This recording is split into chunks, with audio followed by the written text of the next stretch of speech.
Hola estimadas y estimados estudiantes, en esta sesión lo que vamos a ver es el descenso por gradiente y es uno de los conceptos fundamentales de cómo entrenan las redes neuronales, es lo que actualmente más se utiliza para entrenarlas.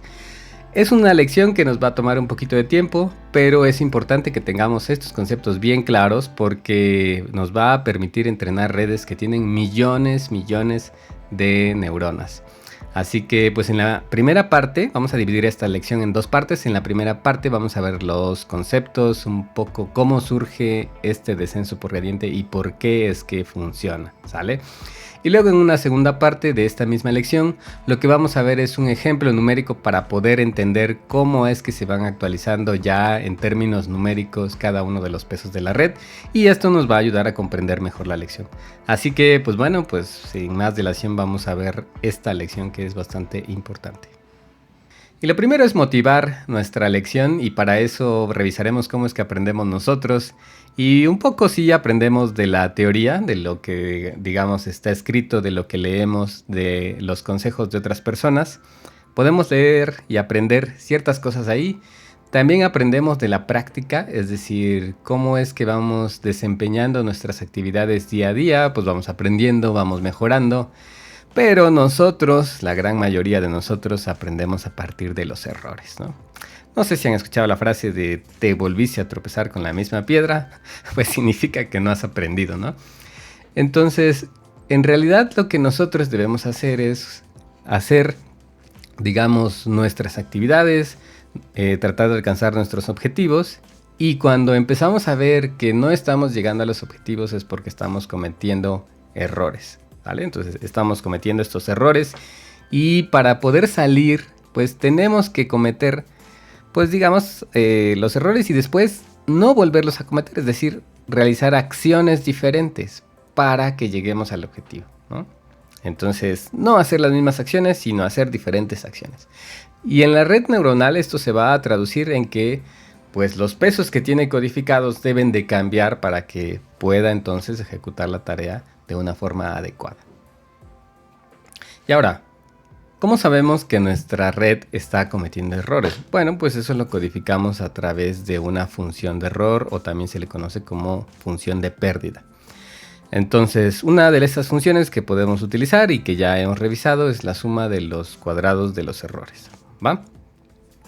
Y aquí lo que tenemos es, básicamente, recordando un poco, es que tenemos nuestro valor objetivo, y a ese valor objetivo le vamos a restar nuestra predicción, ¿no? Entonces lo que dijo la red que se hacía, pues se hace esa resta, se eleva al cuadrado y se hacen todas las sumatorias para pues tener un error en todos los ejemplos que nosotros le damos a la red.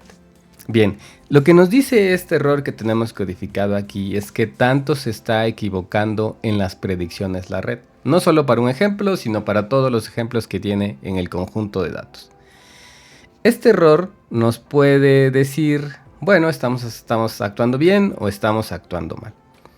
Pero lo que necesitamos saber en realidad es, a partir de lo que nosotros podemos mover o de las acciones que podemos cambiar, qué tanto error estamos obteniendo. Y entonces lo que vamos a hacer es, pues, tratar de reemplazar dentro del error, pues cómo es que se hacen las predicciones, ¿no? Tenemos nuestra ecuación aquí, 4, que la recordamos y es cómo es que hace la red la predicción. ¿Qué parámetros utiliza la red para hacer la predicción? Una sí son las entradas, otras son los pesos y el sesgo, ¿ok?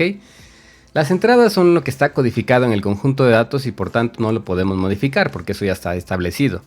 Pero lo que nosotros sí podemos modificar son tanto los pesos y el sesgo que tiene esa neurona para poder hacer la predicción. Entonces son esos parámetros que podemos modificar. Entonces podríamos definir nuestra función aquí, que es circunfleja, a partir de nuestros pesos que tenemos ahí. Voy a obviar el sesgo. Entonces a partir de esos pesos podemos obtener cuál es la inferencia de la red. Si nosotros reemplazamos esta ecuación en la ecuación de el error, pues quedaría algo así. Y entonces tendríamos un error que depende de cuáles son los pesos que están codificados en la red, y podemos ver aquí que estos pesos están aquí. Y entonces ya tenemos una función que nos permite saber qué tanto error tenemos a partir de lo que nosotros codifiquemos. ¿Ok?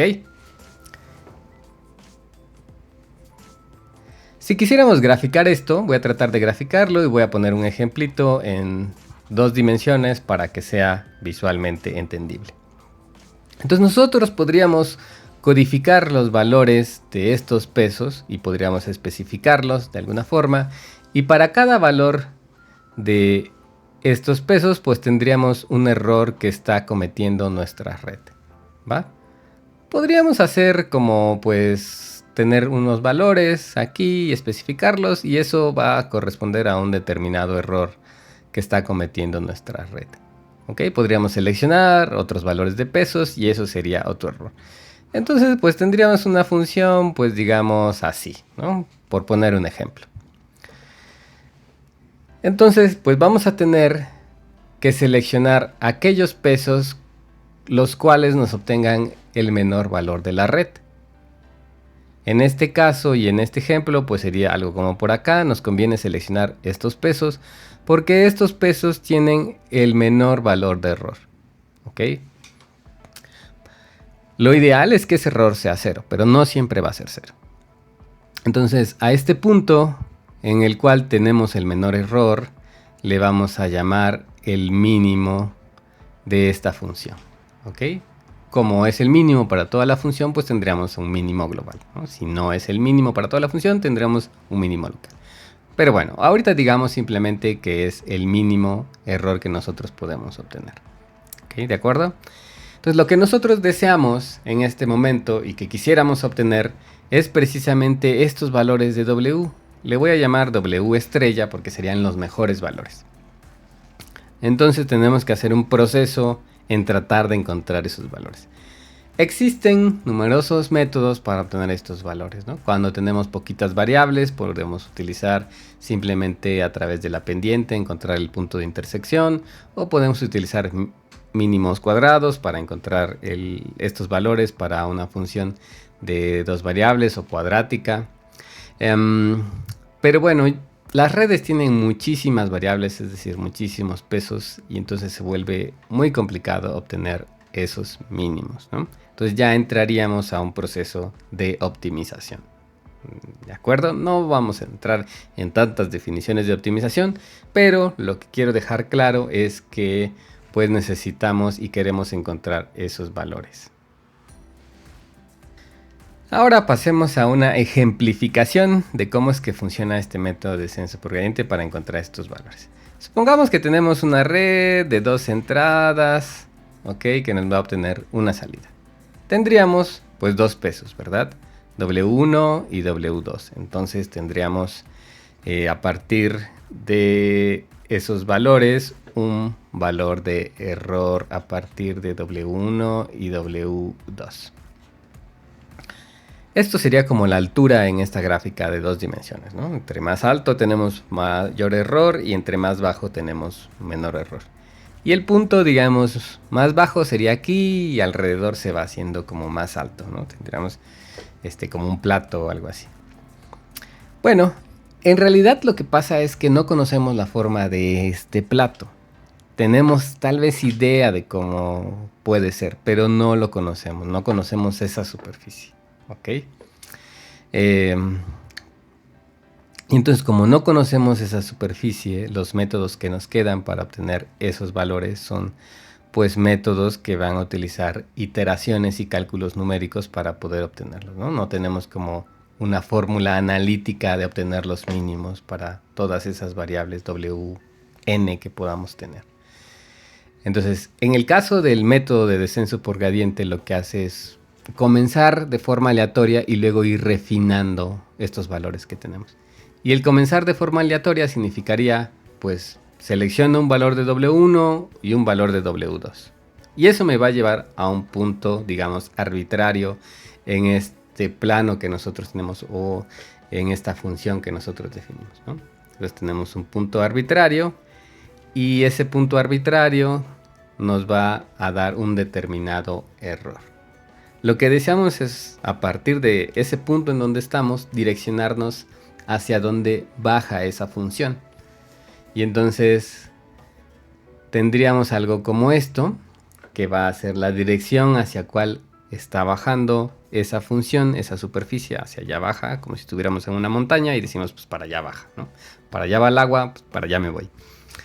Entonces, eso va a ser un vector, que después lo vamos a definir, pero es un vector que nos dice para allá baja la función. Entonces nos movemos en esa dirección, damos un pasito para bajar esa montaña. En ese nuevo punto, lo que va a hacer el descenso por gradiente, pues es unos nuevos valores que nosotros tenemos, identificar otra vez hacia dónde vuelve a bajar la función. Entonces esto vuelve a bajar hacia acá, y así estamos repitiendo el proceso hasta que llegamos al punto más bajo que podemos alcanzar, porque si seguimos iterando esto, pues vamos a estar como zigzagueando, porque pues no vamos a llegar siempre al punto más bajo posible, ¿no? Sino vamos a estar ahí cerquita. Entonces, lo que debemos tener en cuenta en este proceso del descenso por gradiente es que vamos a partir de un valor aleatorio, un punto aleatorio, y vamos a identificar hacia dónde baja esto y vamos a bajar la montaña hasta que lleguemos al punto más bajo que encontremos. En ese punto más bajo pues ya nos vamos a quedar y vamos a seleccionar estos valores de W1 y de W2 pues como los valores que tiene que mejor funcionan para esta red que queremos codificar, ¿no? W. Y entonces pasemos ahora a los detalles técnicos. Y para poder continuar con el descenso por gradiente, vamos a recordar un concepto que es precisamente gradiente y que proviene de cálculo.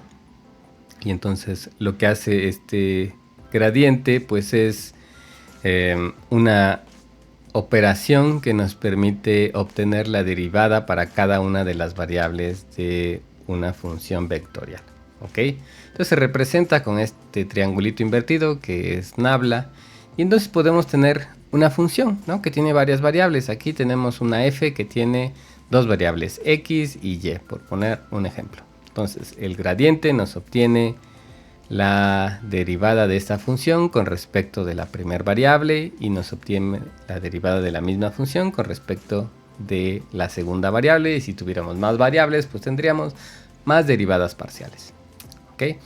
Yo les recomiendo que pues para entender bien toda esta lección pues recuerden o busquen como material para recordar bien qué es esto del gradiente.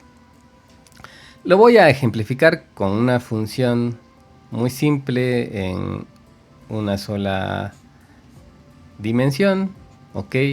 Y si ustedes recuerdan de cálculo, pues para una función y un punto específico nosotros podemos calcular la primer derivada, ¿ok? F'.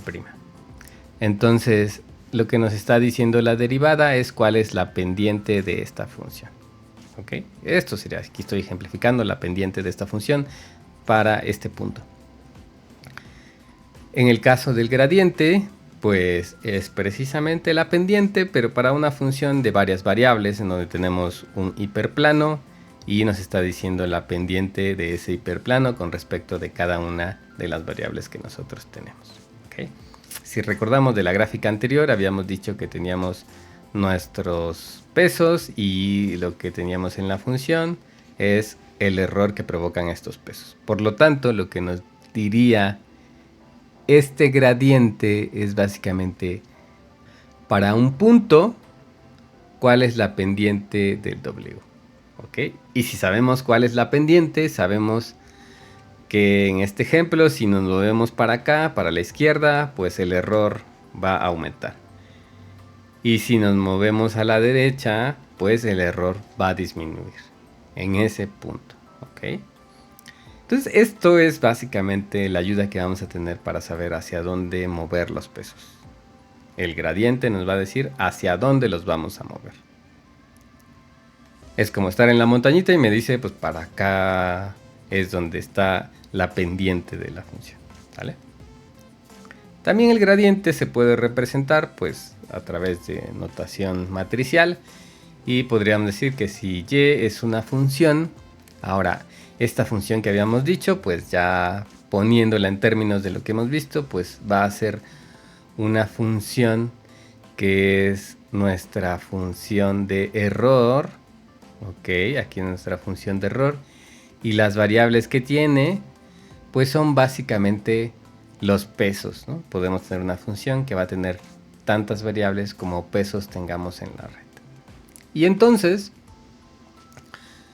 cuando nosotros saquemos el gradiente de nuestra función de error, pues vamos a obtener la derivada parcial con respecto de cada uno de los pesos que nosotros tenemos. Eso va a ser nuestro gradiente de la función. Ahora, parece que se complica un poco la cosa, ¿no? Bueno. Yo les recomiendo que revisen, digamos, material extra para tener bien claro el gradiente. Hay una página que se llama Khan Academy que pues tiene bien explicado esto del gradiente y lo pueden revisar, ¿ok? Bueno, pero les decía que lo que nos importa es obtener cuáles son las derivadas de este error con respecto de cada uno de los pesos que nosotros tenemos, que sería esta ecuación número 7. Entonces, tendríamos que sacar la derivada de ese error. De esta función que les había mencionado aquí, ¿no? De toda esta función, la derivada del error con respecto a W es toda esta función. Y necesitamos derivarla con respecto de cada una de las Ws. Bueno,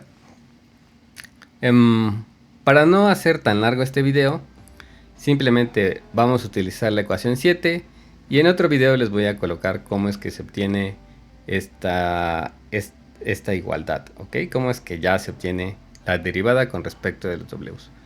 Lo pueden realizar ustedes por su cuenta y les debe dar lo mismo, ¿no? Si no, pues voy a hacerlo en otro video para que en este video no consuman tanto tiempo. Entonces,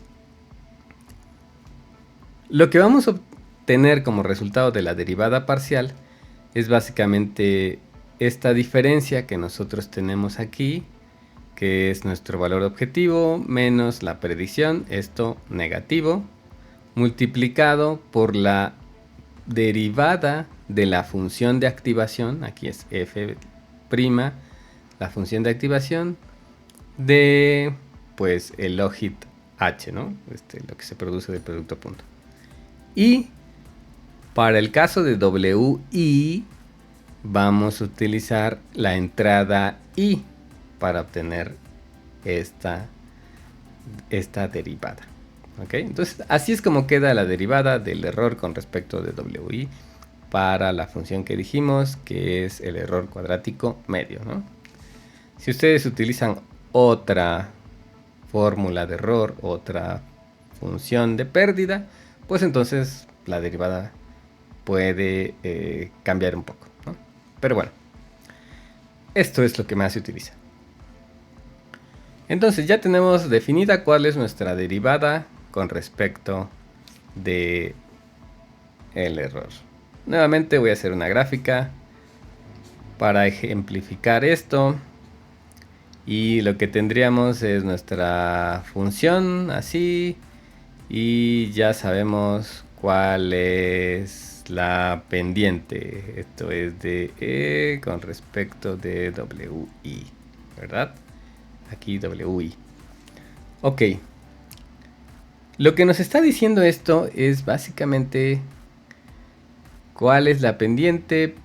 Y cuando la pendiente es positiva significa que vamos hacia arriba, ¿no? Aquí en este ejemplito, pues aquí la pendiente va a ser negativa porque vamos hacia abajo.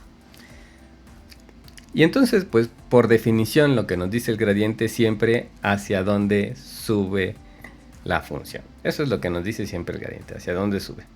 Pero, pues en realidad lo que nosotros deseamos es saber hacia dónde baja la función, cómo nos vamos hacia abajo para disminuir ese error. Por lo tanto, vamos a utilizar el negativo de este gradiente. Entonces ya nos va a decir hacia dónde baja la función, ¿va? Y además, para poder ya generar un método que nos pueda resolver el problema, porque esta ecuación 7, pues bueno, está bien, pero necesitamos un método como poder utilizarlo.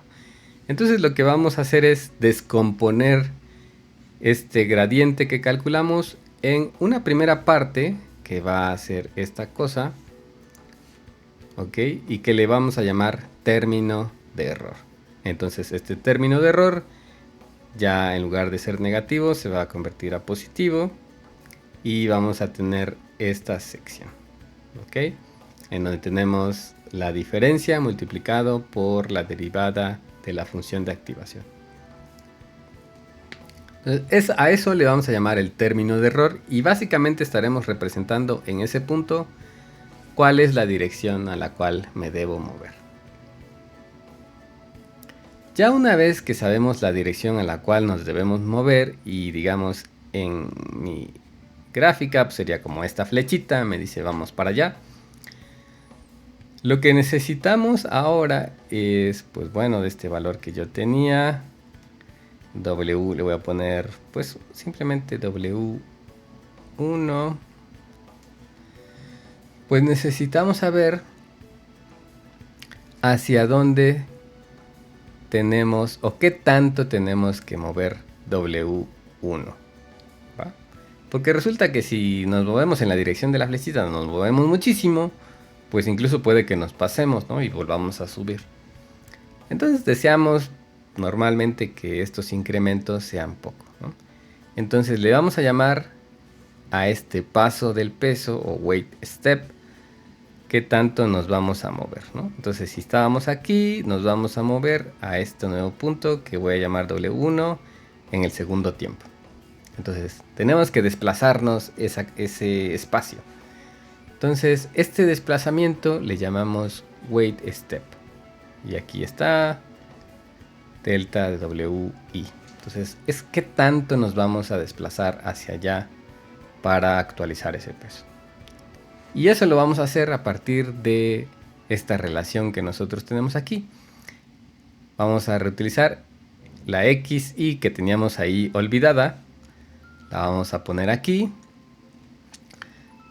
Vamos a incluir el término de error. Ok. Y vamos a incluir un parámetro que es esta variable eta y que le vamos a llamar tasa de aprendizaje. En inglés se conoce como learning rate, ¿ok? Y entonces, pues va a ser un hiperparámetro que nosotros vamos a manejar. Entonces, eso va a ser un hiperparámetro, ¿ok? ¿Qué es lo que va a hacer? Que este paso se haga más grande o se haga más chiquito. Si ponemos un número grande, va a desplazarse mucho ese incremento. Si ponemos un número chiquito, va a desplazarse poco ese incremento. Y entonces ya finalmente sabemos aquí qué tanto nos debemos desplazar. Así que actualizamos ese peso con este incremento que calculamos. Y esto sería la ecuación 10 que tenemos aquí, ¿no? El peso que teníamos anteriormente de la red, que está acá, le sumamos ese incremento. Y entonces al sumarle el incremento, pues vamos a tener un nuevo valor para el peso. Y entonces ya tendríamos calculado este nuevo valor, ¿no? Entonces saltamos de esta posición inicial. Voy a ponerlo aquí. Saltamos de esta posición inicial a esta nueva posición. ¿Ok? Y entonces esta nueva posición debe disminuir el error que nosotros tenemos en la predicción. ¿Ok? Y entonces estos pasos que tenemos aquí, calcular el término de error, calcular cuál es el incremento y actualizar el peso, es básicamente el método de descenso por gradiente, ¿no? Vamos a después ver algunas adecuaciones que hay que hacerle para la implementación, pero esto es, digamos, lo fundamental del método. Y bueno, para finalizar esta lección, pues ya vamos a especificar nuestro método como un pseudocódigo y pues ya le vamos a llamar algoritmo de descenso por gradiente. Este algoritmo lo que requiere como entrada pues es el conjunto de datos, cuál es la cantidad de registros que tenemos y un hiperparámetro que vamos a colocar aquí que va a ser eta, el learning rate, y también vamos a agregar otro hiperparámetro que va a ser la cantidad de épocas que queremos que entrene esto, ¿ok? Entonces, en un principio, pues los incrementos que vamos a hacer a los pesos, pues son 0, ¿no? No le vamos a sumar nada. Y luego vamos a inicializar los pesos. Ahorita vamos a decir que los vamos a inicializar de forma aleatoria con valores en la red. Después veremos detalles. Y entonces vamos a realizar este proceso, como habíamos dicho, varias veces. Es decir, se mueve tantito, se vuelve a mover, se mueve, así. Y eso pues se va a repetir tantas veces como épocas nosotros digamos, ¿no? A cada paso se les llama una época. Entonces lo vamos a repetir por varias épocas. Y ya ahora sí, cuando estemos en una época, lo que vamos a agarrar pues es cada uno de los ejemplos del conjunto de datos, es decir, una X que pertenece a los datos. Para esa X, lo que hacemos es hacer la predicción de la red, o pase frontal o forward pass. Entonces, a esa predicción de la red que está aquí, la vamos a utilizar para calcular nuestro término de error. Y este término de error, pues ya nos va a incluir cuál es el valor objetivo que nos dice el conjunto de datos. Ya una vez que calculamos el término de error, vamos a calcular cuál es el incremento que vamos a hacer para ese peso respectivo. ¿Okay? Para cada uno de los pesos que vamos a tener en la red. Y esto sería aquí en este incremento. Ahora, lo podríamos tener aquí dentro de toda la ecuación tal cual la vimos previamente. Sin embargo, como es algo que se va a estar repitiendo para muchos ejemplos en el conjunto de datos, pueden ser millones de ejemplos que tengamos en el conjunto de datos, pues lo vamos a hacer como por dos fases. Una, incrementamos o vamos acumulando todos los incrementos que debe tener un peso, porque cada ejemplo le da un cierto incremento. Y luego ya actualizamos el peso, ¿no? Con todo ese incremento y lo normalizamos con la cantidad de ejemplos que tenemos. ¿Okay? Y entonces ya actualizaríamos el peso pues para todos los ejemplos que vimos. Y ya que se actualizó, pues nuevamente pasamos a la siguiente época, en donde en esa época otra vez hacemos predicción, término de error, calculamos cuál es el incremento y actualizamos nuestros pesos. Entonces esto lo vamos a estar repitiendo, pues como les decía, para una cantidad de épocas, y después de eso vamos a tener, pues, o deberíamos tener unos pesos, aquí estamos W, que van a representar a la red entrenada, porque idealmente deberíamos tener unos pesos que disminuyen el error y que por tanto la red está haciendo buenas predicciones. Es decir, después de esto ya deberíamos estar reconociendo bien a las personas, o deberíamos estar teniendo un vehículo que sí se maneja solo, ¿no? Después de esto.